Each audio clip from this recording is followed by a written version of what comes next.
فيلمنا النهاردة بيبدأ بسؤال بقولك فيه هتعمل ايه لو كنت غير مرئي. لما كان جاك مراهق كان ده عالم جديد بالنسبة له، وكان دايما بيتحبس في الحمام وبيسرقوا فلوسه. عيد الهالوين قرب، راح جاب لبس مستعمل قبل كده من السوق، وبعدها عرضوا له فيديو خاص بيه وهو بيصلي علشان يبقى عنده قوة تخفيه. وبعدها جه يبص في المراية لقى نفسه مختفي ومحدش يقدر يشوفه، فرجع لأوضة النوم وبص تاني في المراية ملقاش نفسه برضه، فقلع اللي كان لابسه والكلب فضل ينبح ليه بجنون. ولما قلع الجوانتي حس انه وحش، وبعد ما شاف اصحابه المتنمرين جات له فرصة صغيرة، وهي انه جاب مسدس وضرب بيه على السبورة، وكانوا كلهم بيسخروا منه. ولما كان يخلص كانت بتظهر قوة التخفي عنه، ولما شافت اخته لبسه بس وهو مش باين قعدت تصرخ، فسكتها وهو مش عارف ازاي جاتله القدرة دي، يمكن بسبب دعوته. وبدأ يقرأ في القصص اللي متصورة بقوة خارقة يمكن يوصل للسبب. وفي الآخر كان في طلبة مفقودين من المدرسة، فبسرعة قلع لبسه واستخبى، وبرغم انه مش متشاف بس كان بيسمع مامته وهي بتنادي. لقت بنت مرجحة غريبة على البحر، فضلت بصلها باهتمام وقالت ان في حد موجود عليها، بس هو ما كانش لابس اي هدوم وكان بيعطس، فالبنت ما كانتش شايفاه، ففضلت تقوله انت شبح، ما ردش عليها ورسم صورة على الارض. فضحكت له البنت لانها مش خايفة وما كانش عندها اي اصحاب، وكانت متحمسة جدا.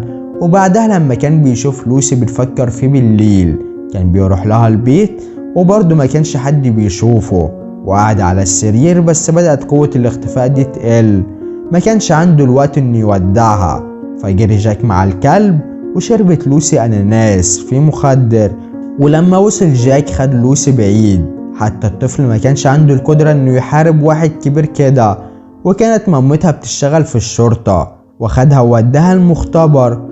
فلقى جاك ان الهدوم اللي بيلبسها وتخليه محدش يشوفه غسلتها، فراح جاك على البحر وده يبقى والده الحقيقي، فقال له ان في ناس عندها طفرات جينية بتديهم قوة خارقة، وحبسوا الناس دي في مكان، فكان كل واحد فيهم عنده قدرة مختلفة، فبيقدر بعضهم انه يطير في الهواء، والاب كان عنده قدرة انه يقرا عقول الناس، بس كان كل ما تستخدم القوة دي كل ما تستهلك من طاقة جسمك.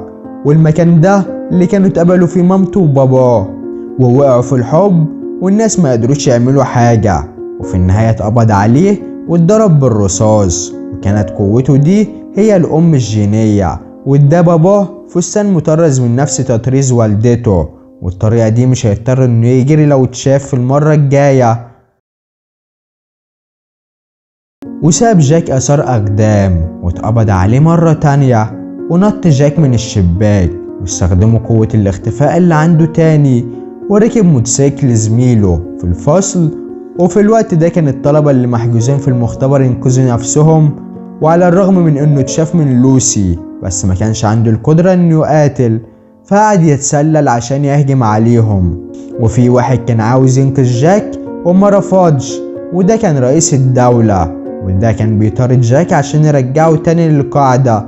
وبعد ما وصل بابا جاك اختفى تاني، وحاول الراجل ده يحط لوسي في أوضة الإنقاذ. وكانت القوة الخارقة عنده مش بس في إنه يختفي، كانت بتشمل المكان اللي بيتحكم فيه العقل في العينين، وخوف الصياد وأنقذه. وبقى جاك موضوع فضول للكل، والأم ما كانتش فاكرة أنقذت الأطفال إزاي، وكان مستعد إنه يوعد لوسي مرة تانية. وبس كده فيلمنا خلص النهاردة، وأتمنى إن هو يكون عجبك.